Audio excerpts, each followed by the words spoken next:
Welcome back to the channel, ladies and gentlemen. My name is Mark Roden, and today it's raining outside. It's raining, it's pouring, the old man is snoring.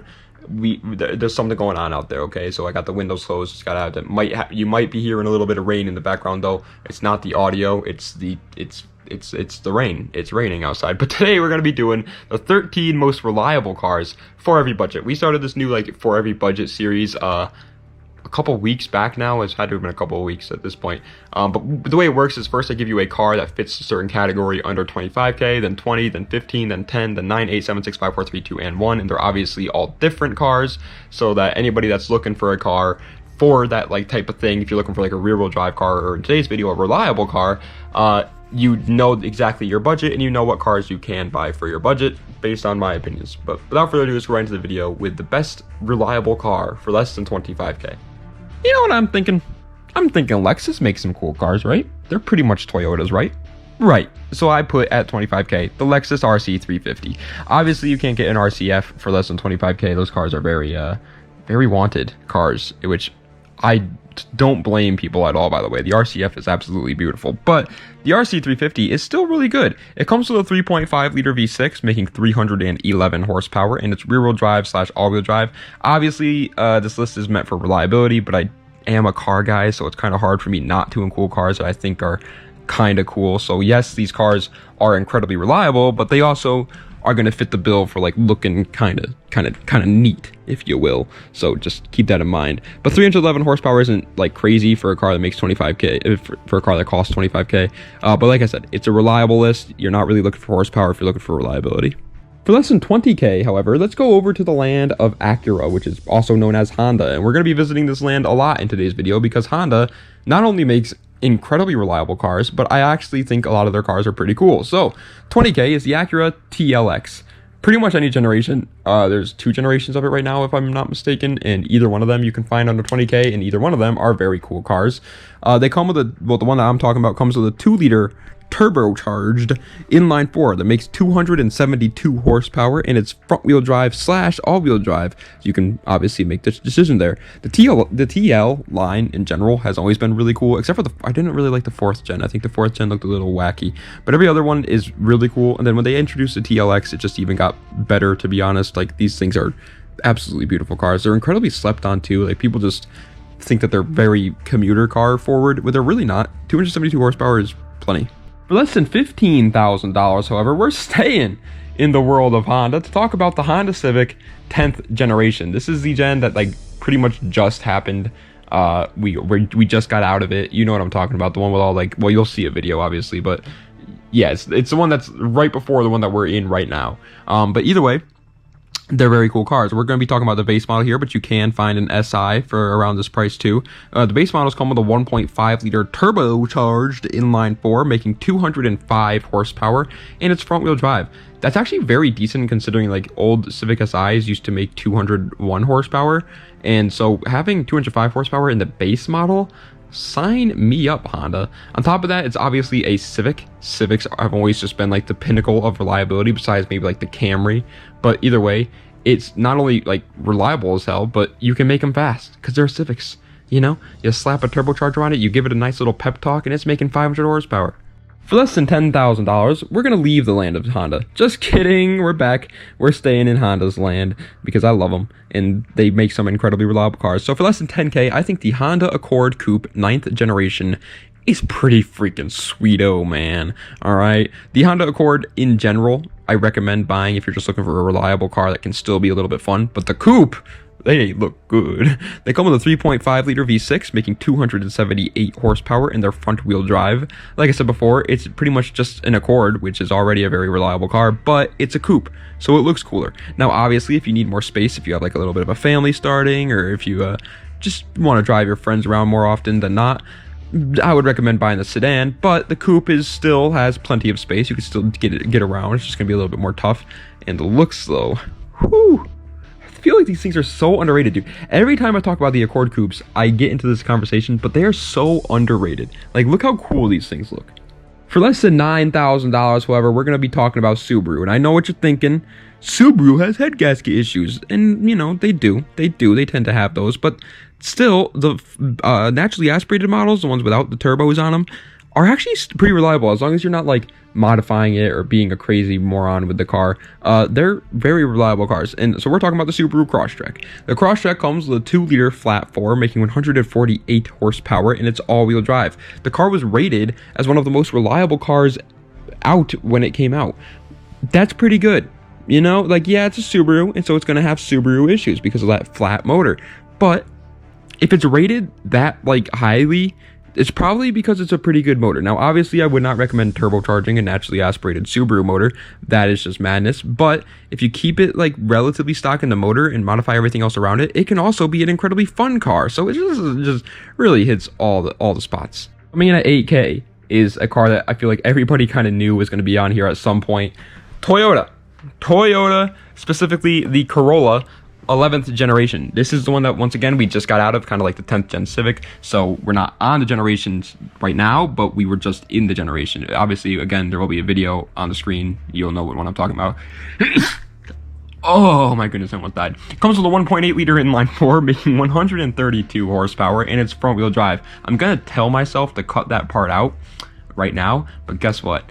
I'm gonna forget, and so I'm sorry in advance that you have to hear me sneeze. But either way, the 11th gen Corolla it's a Corolla. Corollas, Camrys, really anything from Toyota is incredibly reliable. They have a kind of like a little bit of a reputation for being just incredibly reliable brand, and it's no different with the Corolla 11th gen. They also do look pretty cool, in my opinion. Like, they're not like super cool. Like, I'm not like driving by a Corolla and I'm like, whoa. But, you know, if you modify it nicely, you know, I might be like, when I drive by, I might be like, huh, would you look at that? Speaking of cars that just look really cool, for less than $7,000, the Audi A4 B8 is somehow such a bargain.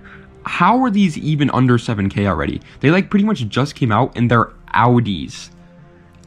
So they're like a foreign, they're luxury cars. They're cars that people are like, yes, I got myself an Audi. Those kind of cars. And they're already under 7K, man.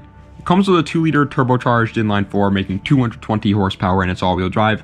That motor is questionable. Some people say it's really reliable, some people say it sucks.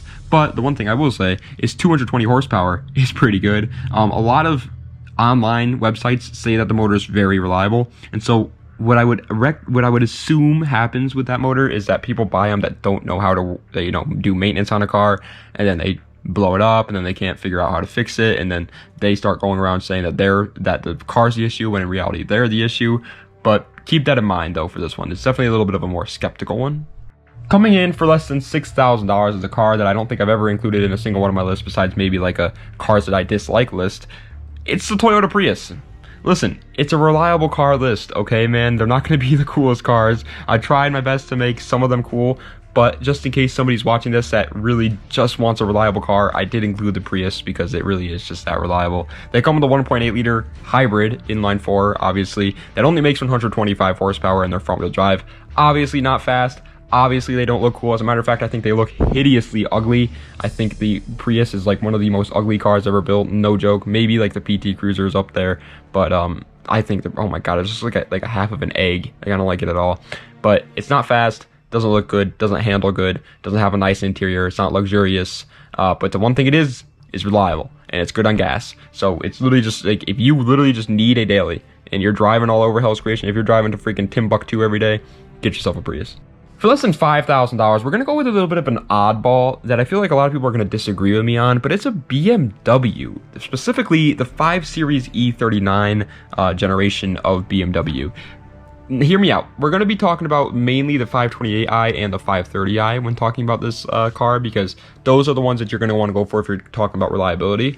But they come with a 3-liter inline 6 that makes 225 horsepower, in their rear-wheel drive. So not only are they pretty decently quick, not only do they look pretty cool because they're a BMW, not only are they kind of luxurious, especially for their time because they're a BMW, but they actually are reliable. A lot of people think that BMW is incredibly unreliable, and there are some. You know, there are obviously a lot of BMWs out there. N54 problems is a very common like meme in the car community because the engine's just that unreliable. So I don't want to, make it seem like I'm saying all BMWs are incredibly reliable. But if you just get like the base model ones that are just like plain and simple and inline 6 motors, which is the main thing, you want an inline 6, they're pretty reliable, dude. Speaking of a car that a lot of people are probably going to be like, that's not reliable, for less than $4,000, the Lexus LS400 is incredibly incredibly reliable. It's so reliable, as a matter of fact, that this is that car that, remember a couple of years ago, it was making its rounds on the internet about like that car that reached 1 million miles, and he brought it to the dealership and they like tried offering him a new car, and he was like, oh no, I want my car. It's this one, dude. It's the LS400. It's wild. It comes with a 4-liter V8 making 270 horsepower in its rear-wheel drive. This one literally just checks all the boxes. It's getting a lot of love lately. A lot of people are starting to buy these, and their prices are flying up in price recently. But it honestly makes sense. You get a V8, which is a 1UZ V8, which is, like I said, incredibly reliable. You get 270 horsepower, a rear-wheel drive car. It's incredibly luxurious. It was more luxurious than the Mercedes and BMWs of the time. It is unbelievably good bargain deal right now, so definitely pick one up if you're looking about getting one. For less than $3,000, if you thought we were done with Toyotas, you are mistaken, because we're talking about the Toyota 4Runner 3rd generation. To be honest, any 4Runner for less than 3K is a good option. These 4Runners are very reliable. They get the job done, and they are really, really cool. To be honest, I've always loved 4Runners. But the 3rd gen is, in my opinion, the best for less than 3K. They come with a 3.4-liter V6, making 183 horsepower, and it's 4x4. Obviously, it's not meant to be a race car, so I don't really think I have to explain the fact that it has only 183 horsepower. But it's 4x4, dude. So especially if you live like up where I live in Connecticut, and so there's mountains, you got to do some off-roading every now and again. I took my 350Z up the Himalayas one time. It was a blast. But like you gotta keep that in mind, and so you need to buy like all-wheel drive 4x4 cars. If you are like that, dude, there's a 4Runner waiting for you. You know what I'm saying? If you're running, only 3, well, don't worry, because I got you with the 4th runner, and it's right here. It's made by Toyota. If you're looking for a car for less than $2,000 and you want it to be reliable, I highly recommend that you save your money a little bit more, just so that you can possibly buy one that's actually going to be reliable. But if you really only have a budget of $2K, the Ford Ranger can be found under that price range. I've talked about the Ranger before in the past quite a bit. I've always, preach about its reliability, and I'm going to still do that because it's just that reliable. They come with a 4-liter V6 making 190 horsepower, and they are 4x4 cars, obviously, or trucks. And there's a reason why you see, like every old person in the world driving some beat up Ford Ranger with rust on literally every single part of the body. It looks like a patina, like a wrap job done to it, but it's not. It's rust. It looks like it got shot by like a missile from a tank, but nope, it's just a big hole of rot in the car. And there's a reason why you see them like that, because they can last that long. Not a lot of cars can do that. The Ford Rangers can. They may look horrible at that point, they may drive horribly at that point, but they're gonna get the job done. And finally, for less than $1,000, like I said with 2K, I do not recommend buying any car for less than 1K, especially if you're gonna use it as a daily driver. But if you do need a car for less than 1K, the Volvo S60 is a very good option. To be honest, I wanted to put any Volvo here. I was just going to put like Volvo in general, because a lot of Volvos are dirt cheap, and a lot of them are pretty reliable. But I thought you guys would be a little upset, so I put the S60. The S60 comes with a 2.5-liter turbocharged inline 5, making 208 horsepower, and they are all-wheel drive / front-wheel drive. Obviously, I would highly recommend, trying to find a Volvo that's not turbocharged. Turbos just add a lot more problems than you need, so I would just obviously recommend a normal naturally aspirated Volvo. But either way, Volvos in general for less than 1K have always been like kind of like a staple of the community. The 240 used to be one, but now they're kind of getting a little bit more expensive, and I'm starting to see these S60s and like 740s and things like that dropping below the 1K mark. And so I really highly recommend buying them before they get hyped like the 240 did and start taking off in price. But ladies and gentlemen, that is the end of today's video of the 13 most reliable cars for every budget under the sun. Hope you guys enjoyed. If you did, please be sure to like, comment, and subscribe. In order to talk about what happened the other Friday, so I didn't upload Thursday, Friday, Saturday, and Sunday. Saturday and Sunday are normal. I usually don't upload on the weekends. You guys know that, so that's normal. But on Thursday, something happened. Oh, Thursday I just took some time to get a bunch of work done and get everything ready for the next following days. Then Friday, what happened was I was playing a video game. I'm gonna be honest, with my friends, being a lazy bones, playing this freaking Rainbow Six Siege. I was having a blast, and I literally just forgot to upload. I don't know what got in me. I might have thought it was like Saturday and I thought I didn't have to upload or something, but I just forgot to. I had a video all lined up to be uploaded that day, and I just forgot to do it. It was totally a big stupid moment on my part. I apologize for it. But yeah, that video went live on Monday, so if you guys want to know what video that was, it's the 15 most underrated European cars. But Anyway, I am sorry about that for anybody that was like wondering where Mark went for 4 days straight. Like, it was stupid, but thank you guys for sticking with it. Anyway, Tasmadanya, and have a nice night.